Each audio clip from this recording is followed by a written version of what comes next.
Once upon a midnight dreary, while I pondered, weak and weary, over many a quaint and curious volume of forgotten lore, while I nodded, nearly napping, suddenly there came a tapping, as some sort of gentle rapping against my chamber door.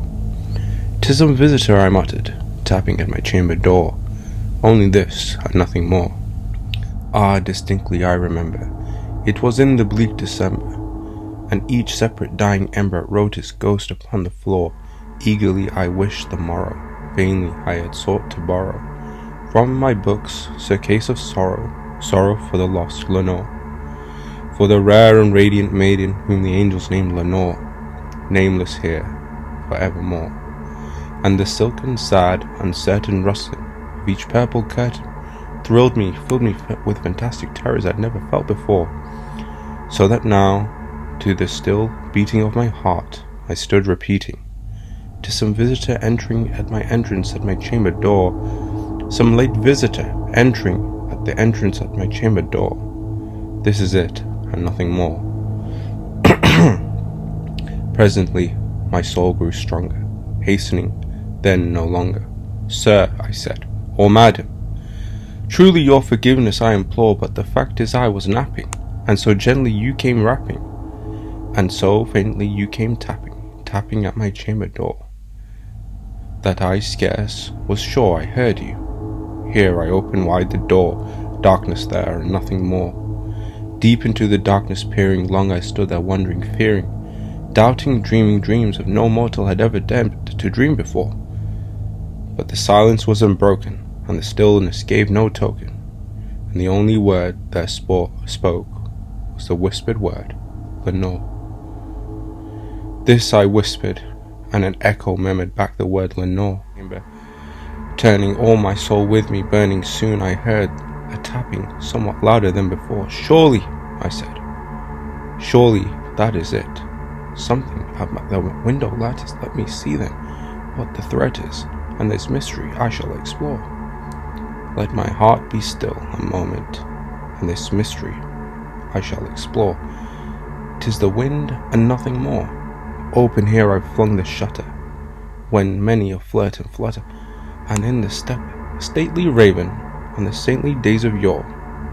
Not the least obstance he made, not a minute stopped he or he stayed, but with mine of my lord or lady, perched above my chamber door, perched upon a bust of Pallas, just above my chamber door, perched and sat, and nothing more.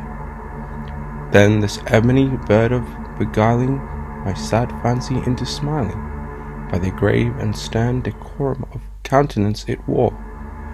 Though thy chest be shorn and shaven, thou, I said, art thou no craven, ghastly, grim, and ancient raven, wandering from the nightly shore? Tell me with thy lordly name, as on this night at Plutonia's shore, thou art the raven, gainly foul, so plainly, though its answer little meaning, little reverence it bore. For we cannot help agreeing that no living human being ever was blessed to see a bird above his chamber door, a bird or beast upon a sculpted bust above his chamber door, with such name as Nevermore. But the raven, sitting alone on this palaced bust, spoke only that one word, as if his soul in that one word did he outpour. Nothing further than he uttered, not a feather did he flutter, till I scarcely more than mutter, "Other friends have flown before.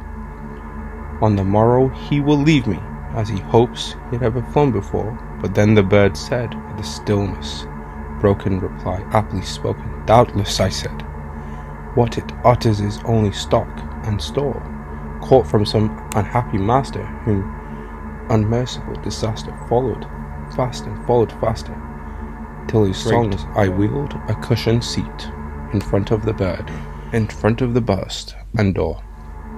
Then upon a velvet sink I betook myself, till liking fancy unto fancy, thinking what this ominous bird of yore, what this grim, ungainly, ghastly, gaunt, and ominous bird of yore meant by croaking the word nevermore. This I sat engaged in guessing, but no syllable expressing, to the fowl whose fiery eyes now burn into my bosom's core. This, and nothing more, I sat divining, in my head at ease reclining, on the cushion's velvet lining, that the lamp gloated evermore, but whose velvet lining with the lamp gloated more. She shall pass, nevermore.